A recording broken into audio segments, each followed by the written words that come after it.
Boa noite a todos. Vamos lá para mais um vídeo aí de Alblux operando price action tendências.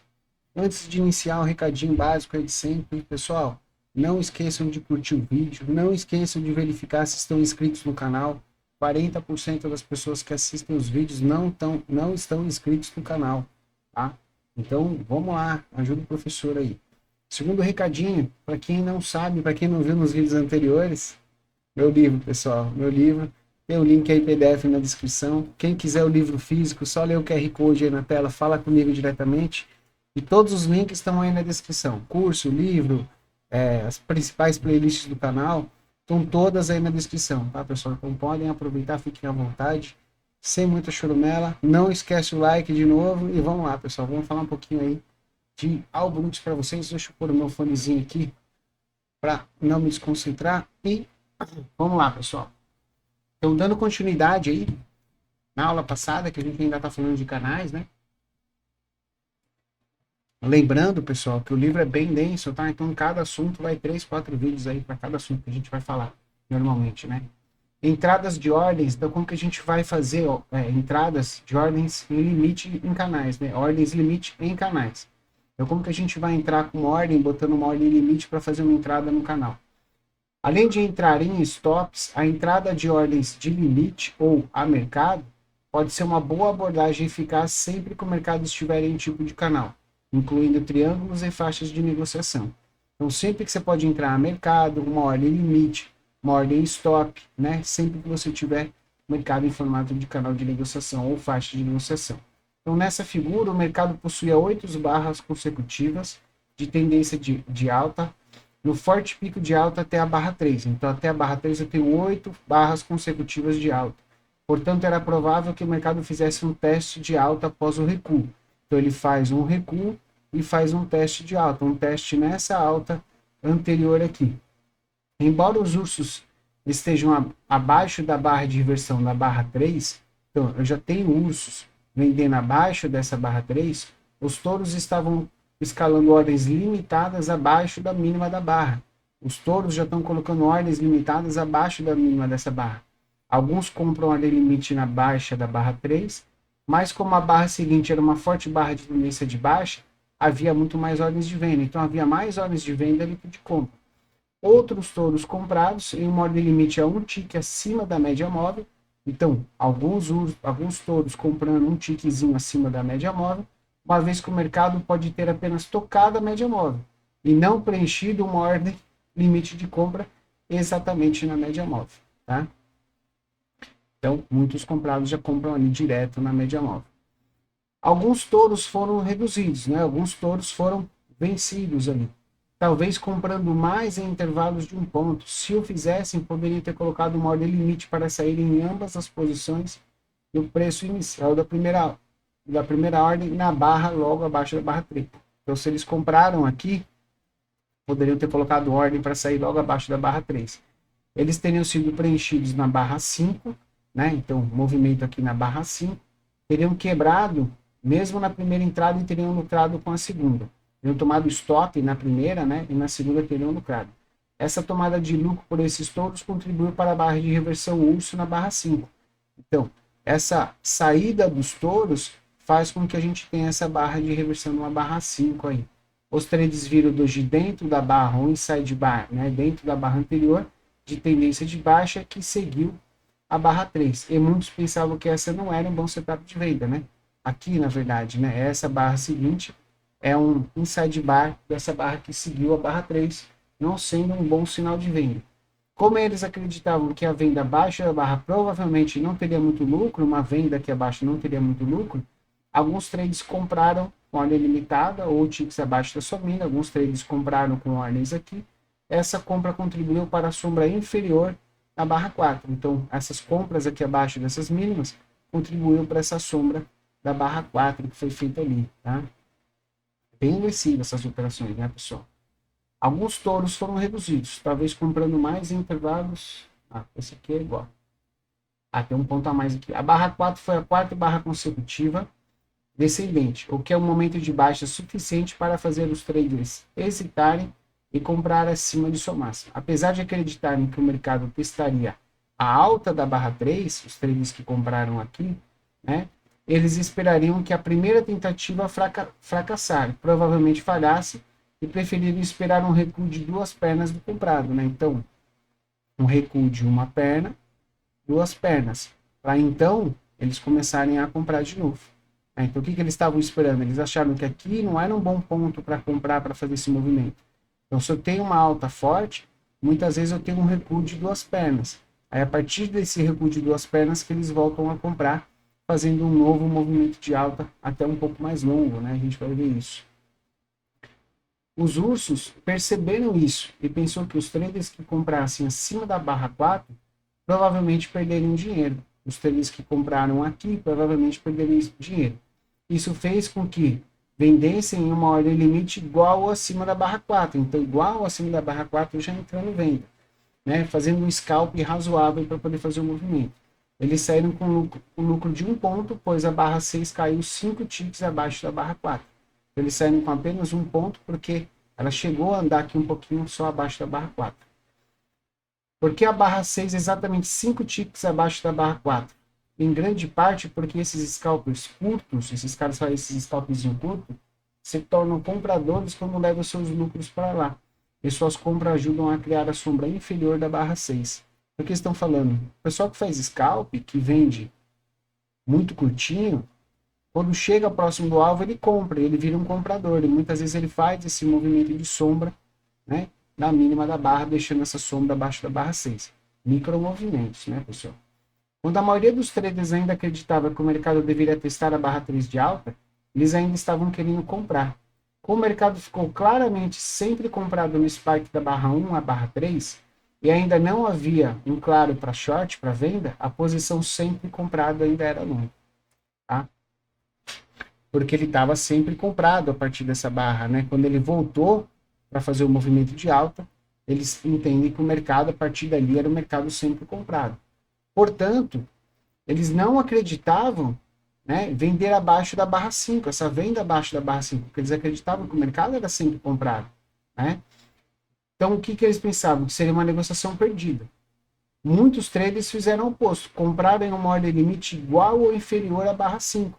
Então, quando começou a chegar na mínima da barra 5, eles começaram a comprar, né? Pensando numa possibilidade de um rompimento aqui do ciclo por 3. Suas compras, além da compra dos shorts que estavam lucrando com seu scalp acima da barra 4, criou uma sombra inferior na barra 6. A barra 6 era uma correção lateral de 2 pernas abaixo da barra 3. Perna 1, perna 2, correção de 2 pernas. E muitos traders compraram acima da barra 6, em um stop de teste da barra 3 de alta, né? Então um scalpzinho até um stop de teste aqui da barra 3 de alta. Ao mesmo tempo, muitos dos traders que compraram abaixo da barra 5 venderam, agora não sei o que é isso aqui, né? Venderam um lucrativo do rally, eles venderam um movimento que compraram abaixo da barra 5, venderam nesse rallyzinho que teve aqui. Embora o mercado tenha formado um duplo topo na barra 7, topo duplo, a barra 7, muitos traders não esperavam uma reversão em tendência. Em vez disso, esperavam uma faixa de negociação em um canal de alta. Porque é o que geralmente acontece após um pico tão forte. Em um dia de caso forte, era possível que a barra 1 provavelmente continuasse sendo a parte baixa do dia. Que a barra 1 continuasse sendo a mínima do dia, né? Em um dia de alta forte. Muito detalhe, né, pessoal, que ele vê numa figura só, né? Então, confunde bem a cabeça da gente. Vocês têm que ver isso com calma, tá? A barra 7 formou uma reversão de 2 barras com a barra anterior. E a melhor entrada está abaixo da menor das 2 barras. Então, ó, a barra 7 formou uma barra de reversão com a barra anterior. Então, a melhor entrada seria uma venda abaixo da barra 7, tá? Que é uma reversão de 2 barras. O problema de entrar abaixo da barra 7, da barra de urso, é que o mercado geralmente tenta uma armadilha. Então, na verdade, pessoal, não é abaixo da barra 7, é abaixo das duas, tá? Tenta uma armadilha de urso de uma escala. Isso significa que ele cai um tique abaixo dessa barra 7, mas não abaixo da mínima de ambas. E as ambas, né, de reversão são 2 barras. O sinal da reversão são 2 barras. Em seguida, o rally é retomado. Então, ele diz que muitas vezes ele anda só um tiquezinho para retomar o rally. Esse risco é menor se você entrar abaixo da mínima das 2 barras. É por isso que o mercado reverteu 6 ticks depois. Os ursos compraram seu short sem uma ordem limite de lucro, localizada 5 ticks abaixo da barra de sinal baixo, o que geralmente exige que o mercado caia 6 ticks. A barra 8, né, de baixa, então a barra 8, aqui abaixo da barra 8, estava exatamente 6 ticks abaixo da barra inferior. Então ele diz que geralmente o mercado anda 6 ticks quando faz essa ativação, né? São micro operações aí. No meu ponto de vista, são micro operações. Do ponto de vista do All Brooks é scalp, né? A operação que eu gosto de fazer com o All Brooks é impensável, né? Que são swings longos, né? Então, para ele, swings seriam swings de 60, 70 ticks. Ele está falando swing de 6 ticks, né? Então, operações de 6 ticks, essa é a diferença. Se essa fosse uma forte tendência de baixa, os traders poderiam fazer um stop abaixo da mínima anterior do swing da barra 4. Tá? Como a maioria dos traders pensava que a baixa do dia estava dentro e que o mercado provavelmente formaria um canal de alta, eles pensavam que o short abaixo da barra 4 era uma má ideia, né? Que vender abaixo dessa barra 4 era uma má ideia. Isso significava que comprar abaixo da mínima da barra 4, né? Podia ser uma boa operação long, né? Eu gosto de fazer entrada em falinhos de mínima assim, tá? Especialmente se os traders pudessem aumentar a escala se necessário. Além disso, como o mercado provavelmente formaria um canal que poderia durar horas, o mercado não voltaria a descer esse nível, ao nível da barra 4. Esses touros poderiam mudar uma ou todas as suas posições. Então ele poderia escalar operações acima dessa barra e manter aqui um preço médio próximo da barra 4, você poderia escalar e até mudar suas posições aí futuramente, tá?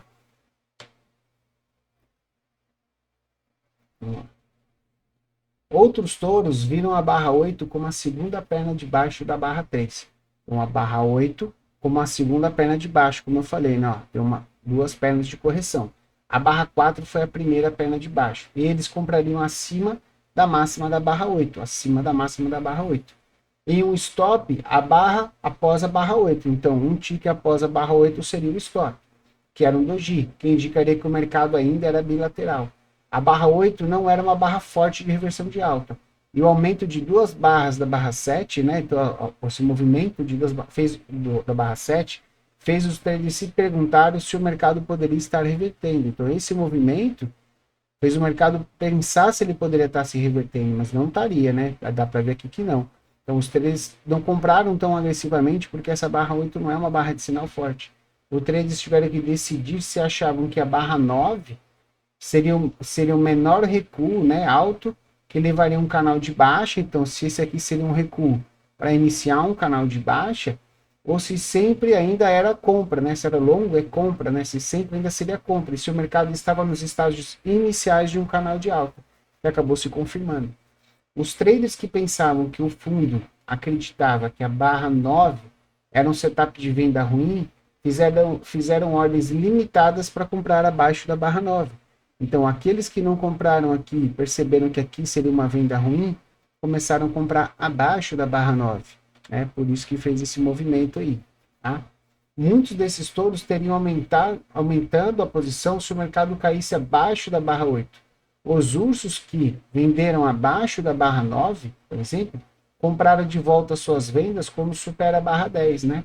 Quando ele rompe a barra 10. Os touros também compraram acreditando que essa falha, então, aqui teve o stop dos vendidos da barra 9 e mais touros comprando porque eles perceberam que falhando esse movimento era uma evidência que estava se formando um canal de alta. Os canais têm muitos recuos longos no caminho e os touros não se deixariam parar por um recuo. Em vez disso, eles comprariam com ordem limite ou inferior à mínima da barra anterior, como abaixo da barra 9 e abaixo da barra 11. Tá? Como os canais têm negociação de dois lados, tanto na compra quanto na venda, né? Contanto que o canal não seja muito estreito e íngreme, os ursos farão os shorts mais curtos possível acima do swing. Então, cada vez que o mercado faz um swing de alta para o canal, eu vou ter venda dos ursos. Cada vez que o mercado faz um swing de alta, eu vou ter a venda dos ursos chegando próximo ali da parte superior do canal. Por exemplo, eles teriam vendido quando a barra 12 subisse acima da barra 7. Então, a barra 12 subindo acima da barra 7 já estariam fazendo uma venda nessa região. Alguns teriam acrescentado um ponto a mais, e isso em parte foi o motivo pela qual a máxima da barra 13 estava exatamente 5 ticks acima da barra 7, né? A barra 13 e 5 ticks acima da barra 7. Tá? Eles também teriam um short, né, o vendido, na subida para a barra 17. Nessa subida para a barra 17, por ser já próximo da medida que eles romperam a barra 13 e chegando próximo na parte superior do canal. Alguns ursos até teriam vendido a alta acentuada até a barra 30, uma vez que se movia acima da barra 17 e que eles teriam acrescentado um ponto a mais. Eles poderiam ter comprado de volta os dois shorts, né, as duas vendas, pelo preço inicial da entrada, quando o mercado caísse para a barra 31. Né? Então, quando ele rompeu, eles poderiam ter zerado aqui no ponto 31, se fosse o caso. O short original teria ficado empatado e o complemento teria o lucro de um ponto. Os touros teriam olhado para o rally até a barra 29, né, até o rally até a barra 29, como tendo altos e baixos de tendência e fechando, portanto, teriam acreditado que era forte. Alguns teriam comprado mais um stop acima da barra 17. Então, alguns teriam comprado, inclusive, o stop acima da barra 17. Eles poderiam ter saído com lucro na barra 30, no topinho da barra 30. Sempre que um trade emergente resulta em lucro, é um sinal de que a tendência é forte. No entanto, não é absoluto. Se o mercado estiver principalmente em uma faixa de negociação, como era hoje, pode não haver acompanhamento, pode não acompanhar, né? Por quê? Porque o mercado ele está numa faixa de negociação. A gente consegue até, ó, se a gente vir pela própria aula dele, ó, eu tenho uma faixa de negociação aqui, ó. Então o mercado está numa faixa, então não sendo assim tanto uma alta forte, como a gente pode falar, né? Vamos lá. Entrada de ordens limite em canais. Houve negociações bilaterais ao longo do dia, e touros e ursos estavam entrando em ordens ilimitadas e em stops. Por exemplo, uma vez que a posição sempre em ou sempre comprada é ajustada para venda, no topo da cunha da barra 17, então a posição comprada é colocada uma venda no topo da barra 17, as reversões das cunhas, né, que a gente vai ver mais para frente, faz as reversões de cunha. Os ursos começam a fazer uma venda acima das máximas das barras anteriores, como as barras 18 e 20.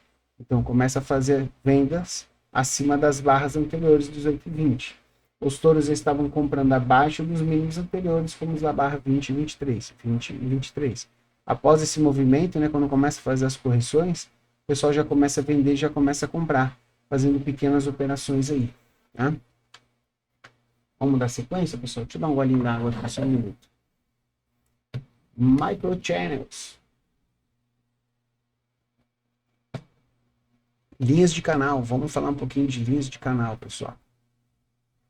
Uma linha de microtendência é uma linha de tendência de qualquer time frame, que é traçada entre 2 e 10 barras, onde a maioria das barras toca ou está próximo da linha de tendência, e as barras geralmente são relativamente pequenas. Os Fit Channel ou Micro Channel é quando eu tenho barrinhas onde eu consigo traçar o canal tocando as barras, são os Micro Channels. As próprias barras fazem o canal. Se você levar isso para um time frame menor, você consegue enxergar no time frame menor um movimentinho aqui, ó, do canal, né? Que é o que? O movimentinho das barras. Então a gente vai ver isso. Normalmente, uma linha de canal de tendência também pode ser desenhada ao longo das extremidades opostas das barras. É resultado de um canal muito estreito chamado microchannel, ou microcanal. E, ao contrário de um canal convencional, que os recuos são comuns, um microcanal progride sem recuos ou pequenos recuos raros, tornando um canal extremamente estreito. Então ele não faz recuo, ou é raro. Muitas vezes ele faz uma barra e continua já esse microcanal, não conseguindo fazer minimamente um recuo. Quanto mais barras, mais fortes são as barras. Como as barras com grandes corpos de tendência na direção do microcanal, e quanto menores as sombras, mais forte é o microcanal. Então, quanto mais é o candle careca, sem sombra, mais forte é o canal. Provavelmente, é provável que o primeiro pullback falhe em reverter a tendência. Um microcanal pode durar 10 ou mais barras, e outras vezes ele funciona por cerca de 10 barras. Tem um pequeno recuo, depois é retomado por mais 10 barras. Não importa se você vê o canal inteiro como um grande canal micro, né? Ou dois microcanais consecutivos separados por um pequeno recuo ou um canal restrito, estreito, grande, tá? A gente vai ver isso tudo nos gráficos depois, tá, pessoal? A tendência é muito forte e os traders analisaram as tentativas de reversão para fracassar e tornarem os retrocessos para a tendência continuar. Então, peraí, vamos voltar. A tendência é muito forte. Então, eu tenho uma tendência muito forte que faz um microcanal. E as tentativas de reversão vai fracassar e o mercado vai continuar a tendência, né? Então, a tendência é da tendência a continuar. Um microcanal é apenas um tipo específico de negociação de programas, de robôs, de algoritmos. Provavelmente devido a muitas empresas executando programas simultaneamente na mesma ponta, na mesma posição, comprado ou vendido. Uma ou mais empresas iniciarão, mas assim que o momento estiver em andamento, os programas de momento operacional, momento de compra, momento de venda, vai detectar esse movimento e começarão a comprar na mesma direção, aumentando a força da tendência. Eventualmente, uma das barras penetra a linha de tendência ou na linha de canais de tendência, criando uma quebra. Então, eu vou ter essa linha e muitas vezes eu vou conseguir desenhar lá o canalzinho. Uma dessas barras pode penetrar nessas linhas, né? Pode até penetrar nessas linhas, essas micro tendências. Os microcanais Bull e Bear podem se desenvolver em tendências Bull ou Bear em faixas de negociação. Como são microcanais, tanto faz se a tendência macro de alta ou de baixa, ele pode se formar em qualquer momento ali no mercado, tá? Os canais de touro e urso podem ser interrupções na parte superior ou na parte inferior. Como em todos os casos, três coisas podem acontecer. Pode ser bem sucedida, né? Pode ser interrupção da parte superior ou inferior do canal. Pode ser bem sucedida e ser seguida por mais negociações na mesma direção. Pode falhar ou tornar uma pequena reversão climática. Ou o mercado pode simplesmente ir para o lado e o padrão pode evoluir para uma faixa de negociação. O que ele está falando? Que o movimento desse micromovimento ele pode ser continuado, ele pode ser revertido, ou ele pode evoluir para uma faixa de negociação e o mercado, após isso, fazer uma faixa de negociação. É um momento de decisão do mercado, a gente fala, né? Como em qualquer fuga, qualquer rompimento, os traders negociarão na direção da fuga, esperando o acompanhamento, ou na direção oposta, esperando que a fuga falhe. Então eu vou ter gente operando a favor e contra essa fuga do mercado. Quando o microcanal de venda de urso se forma em uma tendência de alta, geralmente é uma bandeira, ou a última perna de uma bandeira. E os traders procuram uma barra de sinal e em seguida colocam o stop acima de sua máxima, para entrar na brecha do mercado.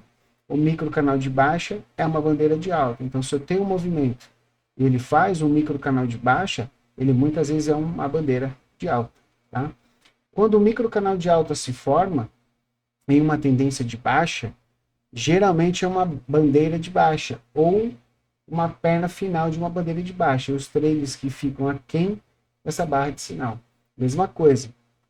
Uma tendência de baixa, um microcanal de alta, muitas vezes é uma bandeira, uma bandeirinha de baixa, para o mercado continuar caindo. Quanto mais barras no microcanal de alta, maior a probabilidade de a ruptura de urso, né, de venda, não reverter a tendência de touro, de alta. Por exemplo, se houver um microcanal de 5 barras em uma tendência de alta, provavelmente haverá muito mais compradores abaixo da mínima dessa quinta barra do que vendedores. Então, se eu começo a ter um microcanal de 5 barras, provavelmente na mínima dessa barra eu vou ter muito mais compradores do que vendedores. Por isso que ele tende a se continuar, tá? Deixa eu só ver aqui, pessoal, quantas faltam. Só para eu ver aqui, não, dá para a gente falar essas últimas duas, depois a gente no próximo vídeo entra nos slides. Se o mercado negociar abaixo da quinta barra, a barra cria uma ruptura de urso do canal de alta. Então, se eu tenho um canal de alta com 5 barras, o que ele diz? Se o mercado negociar 4, 5. Se o mercado negociar abaixo dessa barra, ele cria uma ruptura. No entanto, é improvável que leve a mais uma barra ou duas de venda, porque os touros estão tão ansiosos para esperar o primeiro pullback para comprar da forte tendência de alta no canal micro. Então tem tanto urso, tem tanto touro tentando comprar, que qualquer tentativa de rompimento de mínimo inferior vai entrar contra, né? Muitos traders experientes entendem que o que está acontecendo após a segunda ou terceira barra que o microcanal de alta é uma tendência de alta. Eles acham que o mercado está nos estágios iniciais dessa tendência, de um programa de compra muito forte, onde os programas de compra de momento também estão comprando agressivamente, né?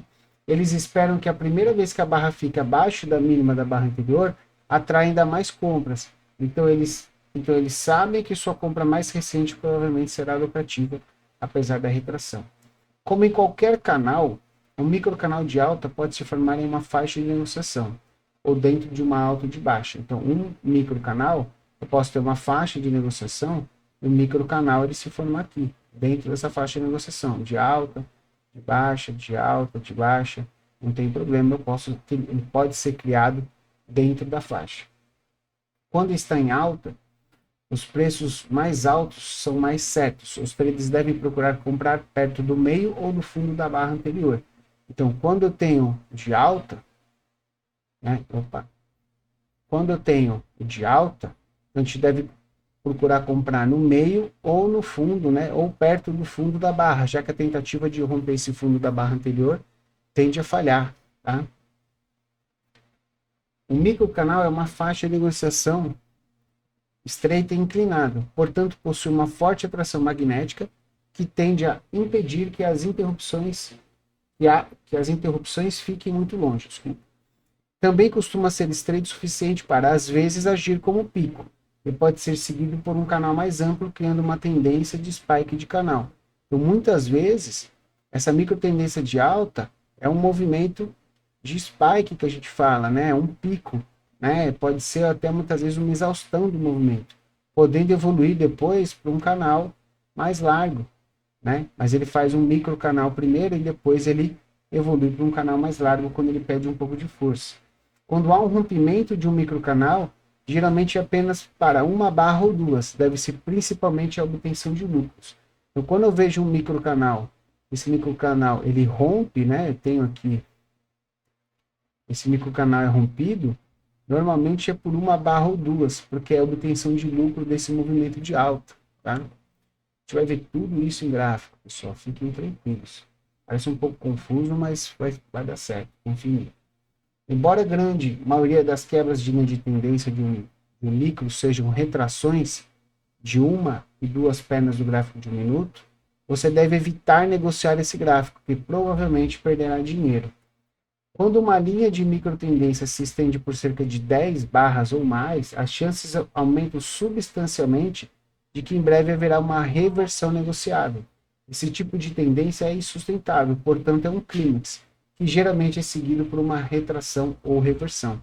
Então, se eu tenho mais de 10 barras, ele tende a fazer pelo menos uma retração ou até uma reversão do movimento, tá? Linhas de tendências pequenas e íngremes, mesmo que desenhadas usando barras consecutivas, geralmente fornecem configurações para operações com tendência, a favor da tendência. Se a tendência for acentuada, às vezes uma pequena barra de recuo ou uma barra de pausa pode penetrar em uma pequena linha de microtendência. Quando isso acontece, pode se tornar uma barra de sinal para uma entrada com tendência, com a tendência. Algumas das penetrações são menores que um tique no E-mini, né? Mas ainda são válidas. É fundamental lembrar que as microlinhas de tendência devem ser usadas apenas para entrar em configurações de tendência. Então, a gente deve utilizar essas microlinhas, essas microtendências apenas para operar a favor da tendência, tá certo? Bom, pessoal, o vídeo está ficando longo. Eu vou pausar o vídeo por aqui. Não esqueçam de curtir, compartilhar com os amigos, tá? Não esqueçam de curtir aí, de seguir o canal. Todos os links aí que vocês quiserem estão na descrição. WhatsApp aqui para quem precisar comprar o livro, fala direto comigo. Um abraço para vocês e até a próxima, pessoal.